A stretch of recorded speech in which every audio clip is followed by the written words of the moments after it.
আসলে এরকম স্যার চা আছে, চা খাবেন চা? ভালো চা আদা মূল্য দিয়ে বানাবেন, চা খাবেন চা? যদি ভালো হয় একটু দাও, খেয়ে নেই। আচ্ছা স্যার।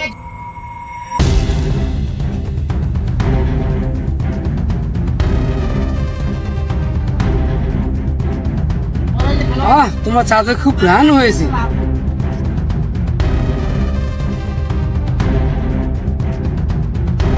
তোমার চাটার থেকে অনেক ঘ্রাণ হয়েছে, খুব স্বাদ তো।